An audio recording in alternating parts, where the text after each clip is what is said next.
எல்லாருக்கும் வணக்கம். இன்றைக்கி நம்ம என்ன பார்க்க போகிறோம்னாக்க, உடம்பு வந்து எவ்வளோ வெயிட் இருந்தாலும் சரி, அதை வந்து சீக்கிரமாகவே அழகாக குறைக்கிறதுக்கு வெயிட் லாஸ் பவுட்ரு வந்து தயாரிச்சிருக்கோம். எல்லாமே வந்து மூலிகை வச்சு தான், கெமிக்கல் எதுவுமே கிடையாது. இது ரெண்டுமே வந்து கெமிக்கல் இல்லாமல் வெயிட் லாஸ் பவுடர்னு தயாரிச்சிருக்கோம். 20 வகையான தானியத்திலிருந்து தயாரிக்கப்பட்டதான் இது. உங்களுக்கு வேணுனாக்க வாட்ஸ்அப்பு கீழே உள்ள வாட்ஸ்அப் நம்பருக்கு ஆர்டர் பண்ணுங்க. ஹலோ ஃபேஸ், இந்த வீடியோ ஒவ்வொரு இந்தியருக்கும் சமர்ப்பணம். 17 வயது ஒரு சிறுவனின் கதை தான். இந்த பையன் அவனது முழு கிராமத்தையும் தனது புத்திசாலித்தனத்தால காப்பாத்திருக்கான். பாகிஸ்தான் ஏவுகணை தாக்குதலிருந்து காப்பாத்திருக்கான். அவன் கையில துப்பாக்கி இல்ல, அவன் ஒரு ராணுவ வீரரும் இல்ல. ஆனா நாட்டோட எதிரிகள் அற்புதமா ஏமாற்றப்பட்டாங்க. அவர் துணிச்சலுக்கு முழு நாடும் நன்றி தெரிவிக்குது. அவர் தனது கிராமத்தை காப்பாத்த அவர் என்ன மாதிரியான மாஸ்டர் பிளான் செஞ்சாரு, அதை பார்த்து எதிரிகள் கூட ஆச்சரியப்பட்டாங்க. அந்த சிறுவன் பெயர் பல்வீர். பாகிஸ்தானோட தாக்குதல் இருந்து அவர் கிராமத்தை எப்படி முறியடிச்சாரு, பிறகு அரசாங்கம் அவருக்கு என்ன கொடுத்தது அப்படின்றத அனைத்தும் தெரியணும்னா இந்த வீடியோ கடைசி வரையும் பாருங்க. அன்னைக்கு சூரியன் உதிக்கும் போது அந்த கிராமம் மொத்தமும் அமைதியா இருந்தது. அந்த கிராமத்தோட பேர் விர்பூர். இந்தியாவோட வடமேற்கு அமைஞ்சிருக்கு. அதுவும் எல்லையிலிருந்து சில கிலோமீட்டர் தள்ளி இருக்கு. அது ஒரு அழகான கிராமம் கூட. விர்பூர்ல ஒரு சிறுவன் இருந்தான். அவன் ஒரு தேசபக்தர். பல்வேறு வெறும் 17 வயசுன்றதால அவனை யாருமே கண்டுக்கல. ஒரு ஞானி போல இருப்பான், அமைதியான சுபாவத்தோட இருப்பான். சாதிக்க வேண்டும் என்ற ஆசை கொண்ட ஒரு இளைஞன் தான் இவன். முக்கியமா அவரை தந்த எல்லையில வீரமரணம் அடைஞ்சாரு. அந்த கிராமத்துல தையல் இயந்திரம் வச்சு துணிகளை தச்சு அவங்க அம்மா பொழப்பு நடத்துறாரு. இப்படி அவருக்கு வாழ்க்கை தொடருது. பல்வேறு குழந்தை பருவத்தில இருந்து சூரிய சாதனத்தோடு ரேடியோ மோட்டார் அதோடு வளர்ந்தான். ரேடியோ அதிர்வெண்ணில இருந்து கிராம மக்கள் பிடிப்பதுல அவருக்கு ஆர்வம் அதிகமா இருந்தது. ஒரு நாள் எல்லோருமே அவர் பாராட்டுன்னு யாருமே நினைச்சு பார்க்கல. ஒரு முறை ஏதாவது சிறந்த விஷயத்தை கண்டுபிடிக்கணும்னு அவருக்கு தோணுது. அப்பா அவருடைய தந்தை அவர் கொடுத்த பழைய வாக்கி டாக்கிய பிரிச்சு அதை பழுது பார்க்கிறாரு. பல்வேறு அதை பிரிச்ச பிறகு அது ஓட தொடங்குது. அது ஓட தொடங்கியதுல இருந்து அவருக்கு ஆர்வம் பல மடங்கு அதிகரிக்குது. அவர் கிராமத்துல ஒரு சிறிய வீட்டுல இருக்காரு. அந்த வீட்டுல ஒரு சிறிய வானிலை அறையும் அமைச்சாரு. அந்த கிராம தலைவர் பரபரப்பா இருக்கிறாரு. முக்கியமா அந்த கிராம மக்களும் பரபரப்பா இருக்கிறாங்க. அவரு அன்னைக்கு வந்து பேப்பரை பிரிச்சு பார்க்கிறாரு. பார்க்கும்போது பல அதிர்ச்சியான தகவலும் வெளிவந்திருக்கு. அதுல பகல்காம் பயங்கரவாதி பற்றி முக்கிய தகவல் வந்திருக்கு. இந்த தாக்குதலுக்கு மே 7ஆம் தேதி இந்தியா பதிலடி கொடுத்தது. ஆபரேஷன் சிந்தூர் என்ற பெயர்ல பாகிஸ்தான் எல்லையை தாண்டி சென்று இந்தியா பதிலடி கொடுத்தது. பயங்கரவாத முகாம்கள் எல்லாம் அழிக்கப்பட்டது. அப்போது பாகிஸ்தான் பதிலடி கொடுக்க ரெடியா இருக்கு. எல்லையில பார்த்து அதிகரிக்குது. ராணுவமும் எச்சரிக்கையா இருக்கு. முக்கியமா மக்களை எச்சரிக்கையா இருக்க சொல்லுது. எல்லோரு முகங்கள்லயும் ஒரு வித பார்த்து ஆரம்பிக்குது. நாமளும் தாக்க போடும் அப்படின்னு ஒரு முதியவர் பல்வீர்ட்ட சொல்றாரு. வீர்பூர் ஒரு சிறிய கிராமம், என்ன நடக்குன்னு யாருக்கு தெரியாது அப்படின்னு அவர் சொல்றாரு. பல்வீர் அதை அமைதியா கேட்டிருக்காரு. வீர்பூருக்கு அருகில ஒரு பழைய கப்பம் இருப்பது அவருக்கு தெரியும். ராணுவ வீரர்களுக்கான தொலைதொடர்பு கோபுரம் அங்க இருக்கு. தாக்கல் நடந்தா நம்ம கிராமம் இலக்காகி விடும்னு அவருக்கு தெரியும். பல்வீர் தனது ரேடியோ அறையில உட்கார்ந்து இருக்காரு. இரவு 11 மணி ஆகுது. பிறகு ஒரு விசித்திரமான சமிஞ்சை கிடைக்குது அவருக்கு. பூ என்பது போல ஒலிகள் எழும்புது. அதுவும் ஒரு குறியீடா வெளிவருது. இது பாகிஸ்தானுடைய மறைமுக சொல். X9 அட்டவணை வெளிப்படுது. இதை கேட்டதும் பல்வீர் உடனடியா அருந்து போறாரு. அவன் உடனே கிராம வரைபடத்தோடு இணைச்சு பார்க்கறான். அது X9 ஒப்பிடுறான். அது அவனது கிராமமா இருக்கு. அதுதான் வீர்பூர். இது ஏவுகணையோட ஒரு தாக்கல் திட்டமா இருக்கலான்னு அவன் நினைக்கிறான். அவன் உடனடியா அவனுடைய அம்மாவிடம் போறான். அம்மா, நமது ஊர் ஆபத்துல இருக்கு, நம்ம எல்லோருமே கவனமா இருக்கணும்னு சொல்றான். அதுக்கு அவனோட அம்மா சீரியஸா பார்த்து கேக்குறாங்க. ஊர் பெரியவரான சர்பஞ்சியிடம் பேசு அப்படின்னும் அவர் சொல்றா. பல்வீரும் உடனடியாக அவரிடம் ஓடுறான். அங்க தலைவர் மட்டும் கிடையாது, கிராமவாசிகளும் இருக்காங்க. சிக்னல், குறியீடு, தாக்குதல் அப்படின்னு அவருடைய அனைத்து விஷயங்களையும் அங்க எடுத்து சொல்றான். அதுக்கு சர்பஞ்ச் சிரிச்சுக்கிட்டு இது ஒன்றும் விளையாட்டு இல்லை அப்படின்னும், நமது ராணுவம் இருக்கு, அதை எல்லாமே பார்த்துக்கொள்ளும் அப்படின்னும் அவர் தெரிவிக்கிறாரு. நம்ம பயப்பட தேவையில்லை அப்படின்னு அவர் சொல்றாரு. இதனால பல்வீர் ஏமாற்றம் அடைகிறான். ஆனா அவன் மனதுல இது திக் திக்குன்னு இருக்கு. எப்படியாவது நம்ம கிராமத்தை காப்பாற்றணும்னு அவன் நினைக்கிறான். இந்த நேரத்துல தான் படுத்து தூங்கி பாக்குறான். தூக்கம் கூட வரல. இரவு முழுவதும் தூங்கவே இல்லை. இப்ப மீண்டும் ரேடியோ சிக்னல் பாக்குறான். பதிவு செய்யப்பட்ட பழைய வரைபடங்களை திரும்ப பாக்குறான். விடிஞ்சதும் ஒரு முடிவெடுக்கிறான்.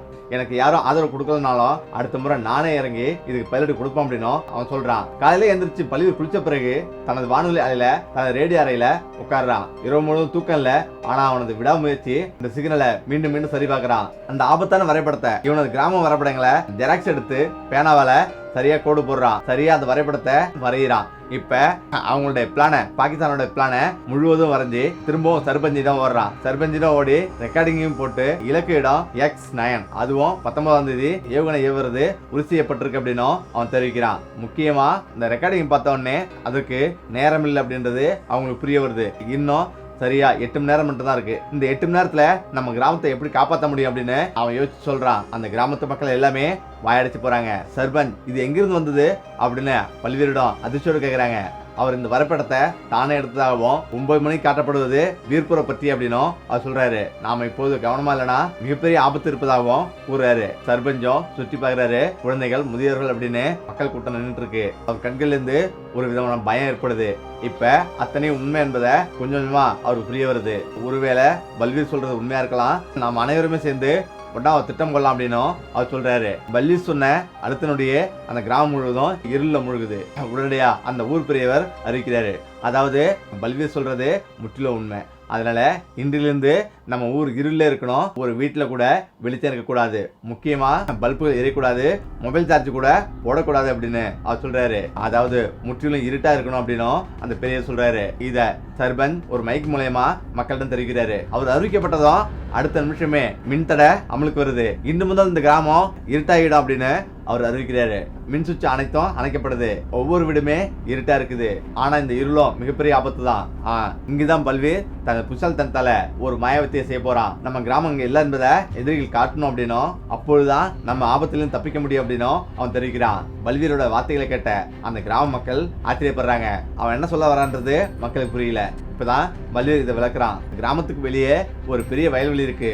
அது ஒரு 40-50 ஏக்கர் நிலவரப்புள்ள பெரிய வயல்வெளி. அதுதான் திருவிழாக்கள் நடைபெறும் இடம். அதை ஒரு போலி கிராமமா மாத்தோம் அப்படின்னு அவன் சொல்றான். கிராம மக்கள் அனைவருமே பழைய கூடாரங்கள்ல ஒன்று கூடுறாங்க. இப்ப பழைய கூடாரங்கள் அந்த மக்கள்கிட்ட ஏகப்பட்டது இருக்கு. குளிர்காலங்கள்ல டூரிஸ்ட்ல பயணிக்கும் கூடாரங்கள்லாம் அனைத்து மக்களும் வச்சிருக்காங்க. இப்ப அந்த கூடாரங்கள்ல எல்லோருமே எடுத்து வராங்க. அதை கொண்டு வந்து வயல் முழுவதும் பரப்புறாங்க. அங்கங்க வைக்கிறாங்க. அதுல அவங்க எல்லா கூடாரங்கள்லயும் பல்புகள், மைக்ரோஃபோன்கள், செல்போன்கள் அப்படின்னு அனைத்து கூடாரங்களையும் வைக்கப்படுது. எல்லா மக்களும் ஒன்னா வேலை செய்யறாங்க. இப்ப அந்த போலி கிராமத்துல பல்புல எரிய விடுறான். இப்ப அது பாக்குறதுக்கு பக்கத்து கிராமத்துல இருந்து பார்த்தா அது ஒரு சிறிய கிராமம் மாதிரி தெரியுது. இப்ப குழந்தைகள், பெரியவங்க இப்ப எல்லோருமே ஆச்சரியப்படுறாங்க. முக்கியமா அந்த கூடாரங்கள்ல புகழெல்லாம் வர மாதிரி ஏற்பாடு பண்றாங்க. என்னென்னமோ செஞ்சு மக்கள் அங்க வாழ்ற மாதிரியே ஒரு பிம்பத்தை ஏற்படுத்துறாங்க. முக்கியமா கிராமத்தை பாதுகாக்கிறதா ஒரே குறிக்கோள். உண்மையான வீர்பூர் அமைதியா இருக்கு. இப்ப போலியான வீர்பூர்ல அனைத்து குடிசைகளிலும் லைட் எரியுது, பல்ப் எரியுது. அங்க புகையும் ஏராளமா வருது. செல்போன் சிக்னல் இருந்து எல்லாமே அந்த போலி கிராமத்துல தான் இருக்கு. புகையாலும் பல்பாலும் அந்த கிராமம் மின்னுது. அங்க வேற புகையும் வெளிச்சமும் வானத்தை நோக்கி தெரியுது. இப்ப இரவும் வந்துருது. வீர்பூர்ல ஒரு சிறு காற்று கூட அசையாம அவ்வளவு அமைதியா இருக்கு. ஒவ்வொரு வீட்லயும் இருளா இருக்கு. அதே போலதான் அங்க இருக்கிற ஒவ்வொரு மனிதரோட இதயத்திலயும் இருள் சூழ்ந்திருக்கு, படபடப்பு நிறைஞ்சிருக்கு. இப்ப பல்வீர் அவருடைய வானிலை அறையில அமர்ந்திருக்கான். திடீர்னு எதிரியோட தாக்குதல் பொருள், அதாவது ஏவுகணை நெருங்கி வருது. அப்பதான் பல்வீர் அவன் அம்மாவை பார்த்து, அம்மா அவங்க அனுப்பிய அந்த ஏவுகணை வந்துருச்சு, அவங்க வந்துட்டாங்க அப்படின்னு பேச ஆரம்பிக்கிறான். அவர் தாயாரும் பல்வீரோட கைய இறுக்கி பிடிச்சிக்கிறாரு. வானத்துல பெரிய வெளிச்சத்தோட தூரத்துல ஒரு பெரிய சத்தத்தோட ஒரு ஒளிக்கட்ட எதிரிகளோட ஜெட் விமானம் கீழோட பறந்து வருது. அடுத்த நொடி கீழே ஒரு பயங்கரமான ஏவுகணையும் பறந்து வந்து அந்த போலி கிராமத்துல விழுது. திடீர்னு பூமி அதிர்ந்து பயங்கரமான வெடிப்பு ஏற்படுது. வான உயரம் நெருப்பா பறக்குது. காதுகளை பிளக்கும் பயங்கர சத்தம் கேட்குது. ஆனா அதே சமயத்துல அசல் வீர்பூர், அதாவது உண்மையான வீர்பூர் முற்றிலும் பாதுகாப்பா இருக்கு. கிராம மக்கள் நிம்மதி பெருமிச்சுடுறாங்க. இப்பதான் எல்லோருமே ஒருவருக்கொருவர் கட்டிப்பிடிச்சுக்கிறாங்க, உண்மையை உணர்றாங்க. சிலரோட கண்கள் இருந்து கண்ணீர் வருது. மற்ற அனைவருமே கடவுளை பிரார்த்தனை பண்றாங்க. பல்வீரும் வயசுல நோக்கி ஓடுறான். போலி கிராமமும் பத்தி எரிஞ்சு கொண்டிருக்கிறத அவன் பாக்குறான். ஆனா அசல் கிராமத்துக்கு எதுவும் நடக்கல. சர்பஞ்ச் அந்த சிறுவனோட பல்வீரோட முதுகுல தட்டி கொடுக்குறாரு. நீ உண்மையிலேயே நம்மளுடைய கிராமத்தை காப்பாத்த கடவுள் ஒண்ணு அனுப்பி வச்சிருக்காரு அப்படின்னும் அவர் சொல்றாரு, பாராட்டுறாரு. சிறிது நேரத்துக்கு பிறகு இந்தியாவோட போர் விமானம் தலைக்கு மேல சீறி பாய்ந்து போகுது. ரேடார் சிக்னலை கண்காணிச்சு ஏவுகணை தாக்குதலை உறுதிப்படுத்துது. முந்தைய இரவு பல்வீர் அவர் ராணுவத்துக்கு ஒரு சமிஞ்சை அனுப்பினாரு. இதற்கு பதிலளிக்கும் விதமா 2 பாகிஸ்தான் போர் விமானங்களும் சுட்டு வீழ்த்தப்பட்டது. அந்த சத்தம் வீர்பூர் வர அந்த சத்தம் கேட்குது. ஒரு ராணுவ வீரர் ஹெலிகாப்டர் இருந்து இறங்கி வந்து பல்வீர் யாருன்னு கேட்டு அவர் அழைச்சி வணங்கினாரு. அவருடைய புத்திசாலித்தனம் தகவலை வழங்கினதும் உடனடியாக நாங்க எச்சரிக்கை ஆயிட்டோம் அப்படின்னும், நீங்க காட்டிய இந்த துணிச்சலுக்கு இந்த நாடு நன்றி தெரிவிக்குது அப்படின்னும் அவர் சொல்றாரு. இந்த கிராமத்துக்கு அனைத்து வசதிகளையும் அரசு செய்யும் அப்படின்னும் அவர் சொல்றாரு. பல்வீரை கோயில் மேடைக்கு அழைச்சு செல்லப்படுறாரு. அது கோயிலுக்கானது இல்ல, அது சாமிக்கானது இல்ல. பல்வீரை கோயில் மேடைக்கு அழைச்சு செல்றாங்க. சர்பஞ்ச் அப்போது சொல்றாரு, கிராம தலைவர்கள் நாங்கள் எல்லாருமே பல்வீரை ஒரு சிறுவன் தான் நினைச்சோம். அவன் சொன்னதை நாங்க எதுவுமே காதுல வாங்கல அப்படின்னும், ஆனா பல்வீர் அவனுடைய புசல்தனத்தால இந்த கிராமத்தை காப்பாத்திருக்கான் அப்படின்னும், இவன் தான் உண்மையான ஹீரோ, இவன் ஒரு சிறுவன் இல்லை அப்படின்னும் இந்திய ராணுவமும் பல்வீருக்கு படிக்க ஆராய்ச்சிய அனைத்து விதமான உதவியும் அது கொடுக்குது. அவரது கனவு வேறு கிராமம் மட்டும் இல்ல, நாட்டின் பாதுகாப்பு தான். அவரோட தாயோட கண்ணுல கண்ணீர் வழியுது. இந்த முறை மனவலியோட கண்ணீர் வரல. இது வந்து ஆனந்த கண்ணு. 3 நாட்களுக்கு பிறகு வீர்பூர் கிராமத்துல இருந்து வந்த இந்த கதை நாடு முழுவதும் பரவுது. ஒரு 17 வயசு சிறுவன் ஏவுகணை தாக்குதல இருந்து தனது கிராமத்தை காப்பாத்தினது நாடு முழுவதும் தெரியுது. அது டிவி, செய்தித்தாள், மீடியா அப்படின்னு ஒரே பெயர் பல்வீர் அப்படின்னு பரவுது. அதுக்கு பிறகு பிரதமர் அலுவலகத்துல இருந்து பிரேத்தமா ஒரு அதிகாரி ஹெலிகாப்டர்ல வராரு. ஒரு பெரிய கூட்டம் ஏற்பாடு செய்யப்படுது. நூற்றுக்கணக்கான மக்கள் அங்க போடுறாங்க. முக்கியமா இந்திய அரசாங்கம் பல்வீரை போற்றி பெருமிதம் கொள்ளுது. முன்னறிவு மற்றும் தொழில்நுட்ப மரியாதை அப்படின்னு தேசிய பாதுகாப்போடு இளைஞர் விருதோடு உதவித்தொகையும் அவர் கொடுக்கப்படுது. அதே சமயம் பெங்களூரில் உள்ள பாதுகாப்பு அறிவியல் நிறுவனத்துல பயிற்சி வழங்கவும் முடிவு செய்யப்படுது. கிராம மக்கள் முழுவதும் கைத்தட்டி ஆராதிக்கிறாங்க. அவனை தாய் அவனை பார்த்து, இப்போது நீ எனக்கு மட்டும் மகன் இல்லை அப்படின்னும் இந்த பாரதத்தோட மகன் அப்படின்னும் பெரும் பெறாரு.